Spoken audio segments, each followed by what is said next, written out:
السلام علیکم۔ تو آج کی اس ویڈیو میں ہم نکاح کی سنتیں اور ولیمہ کی سنتیں اور موت کے بعد میت کو دفن کرنے کی سنتیں، ٹھیک ہے، تو وہ ہم اس میں پڑھیں گے۔ تو سب سے پہلی سنت کیا ہے؟ مسنون نکاح وہ ہے جو سادہ ہو، جس میں ہنگامہ یا زیادہ تکلفات اور جہیز وغیرہ کے سامان کا جھگڑا نہ ہو۔ تو وہ نکاح کیا ہے؟ سادہ ہے۔ یہ تو کیا ہے؟ پہلی چیز۔ دوسری کیا ہے؟ نکاح کے لیے نیک اور صالح فرد کو تلاش کرنا اور منگنی یا پیغام بھیجنا مسنون ہے، ٹھیک ہے۔ منگنی یا پیغام بھیجنا کیا ہے؟ سنت طریقہ ہے، یہ ہمیں اپنانا چاہیے۔ اس کے بعد کیا ہے؟ جمعہ کے دن مسجد میں اور شوال کے مہینے میں نکاح کرنا پسندیدہ اور مسنون ہے۔ کون کون سے دن ہیں؟ ایک تو جمعہ کے دن ہے اور دوسرا شوال کے مہینے میں جو رمضان کے بعد آتا ہے، ٹھیک ہے، عید والا مہینہ۔ اس کے بعد کیا ہے؟ چوتھی سنت یہ ہے نکاح کو مشہور کرنا اور نکاح کے بعد چھوارے یا کھجور لٹانا یا تقسیم کرنا کیا سنت ہے؟ یہ سنت ہے، نکاح کے بعد کھجور وغیرہ تقسیم کرنا۔ اس کے بعد کیا ہے؟ حسب استطاعت مہر مقرر کرنا سنت ہے۔ جتنی استطاعت ہے، کوئی امیر ہے تو امیر کے حساب سے مہر مقرر کرے، کوئی جو غریب ہے وہ غریب کے حساب سے مہر مقرر کرے، ٹھیک ہے۔ اس کے بعد کیا ہے؟ شادی کی پہلی رات جب بیوی سے تنہائی ہو تو بیوی کی پیشانی کے اوپر کے بال پکڑ کر یہ دعا پڑھیں: اللہم انی اسألک خیرہا و خیر ما فیہا و اعوذ بک من شرہا و شر ما فیہا۔ جب بیوی سے صحبت کا ارادہ کریں تو یہ دعا پڑھ لیں، ورنہ شیطان کا نطفہ بھی مرد کے نطفے کے ساتھ اندر چلا جاتا ہے اور اولاد شیطان کی خصلتوں میں مبتلا ہوگی۔ دعا کون سی ہے؟ وہ کون سی دعا پڑھنی چاہیے؟ وہ یہ ہے: بسم اللہ اللہم جنبنا الشیطان وجنب الشیطان ما رزقتنا، یعنی اس کے معنی ہے میں اللہ کا نام لے کر یہ کام کرتا ہوں، اے اللہ ہم کو شیطان سے بچا اور جو اولاد تو ہم کو دے اس کو بھی شیطان سے دور رکھ۔ اس دعا کو پڑھ لینے سے جو اولاد ہوگی اس کو شیطان کبھی زر نہ پہنچا سکے گا، ٹھیک ہے۔ اس کے بعد کیا ہے؟ ولیمہ۔ نکاح کے بعد کیا ہوتا ہے؟ ولیمہ ہوتا ہے، اس کو ہم کیا ہے؟ شب و عروسی گزارنے کے بعد اپنے عزیزوں، دوستوں، رشتہ داروں اور مساکین کو ولیمہ کا کھانا کھلانا کیا سنت ہے؟ غریبوں کو اور اپنے عزیزوں کو ہے۔ ولیمہ کے لیے ضروری نہیں کہ بڑے پیمانے پر کھانا تیار کر کے کھلایا جائے، ضروری نہیں کہ بڑے پیمانے پر، تھوڑا سا بھی کھلا دیں، ایک دیگ وغیرہ، تو اس میں بھی ہو جائے گا۔ تھوڑا کھانا حسب استطاعت تیار کر کے دوستوں، عزیزوں وغیرہ کو تھوڑا تھوڑا کھلانا بھی ادائیگی سنت کے لیے کافی ہے۔ تھوڑا تھوڑا بھی کھلائیں گے اپنی استطاعت کے حساب سے تو بھی وہ کیا ہے؟ سنت کے لیے کافی ہے۔ اس کے بعد کیا ہے؟ بہت ہی برا ولیمہ کون سا ہوتا ہے؟ یہ ہمیں پتہ ہونا چاہیے۔ وہ ولیمہ کون سا ہے؟ جس ولیمے میں صرف امیروں کو بلایا جاتا ہے، غریبوں کو اور مساکینوں کو دھتکارا جاتا ہے، وہ ولیمہ سب سے برا مانا جاتا ہے۔ تو کون سا ولیمہ بتایا؟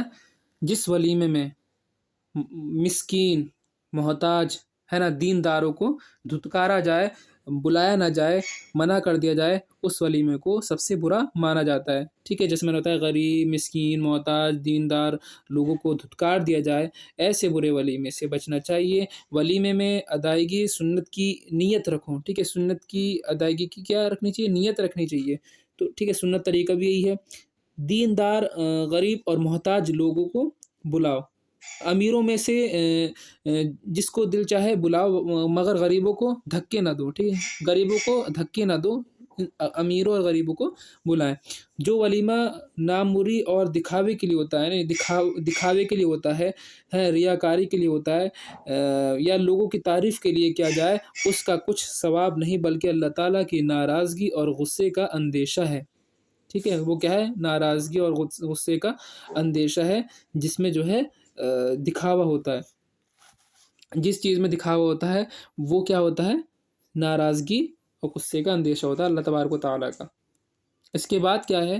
مردوں کے لیے 4.5 ماشا وزن سے کم کی چاندی کی انگوٹھی پہننے کی اجازت ہے۔ تو 4.5 ماشا کیا ہوتا ہے؟ میں آپ کو بتا دیتا ہوں۔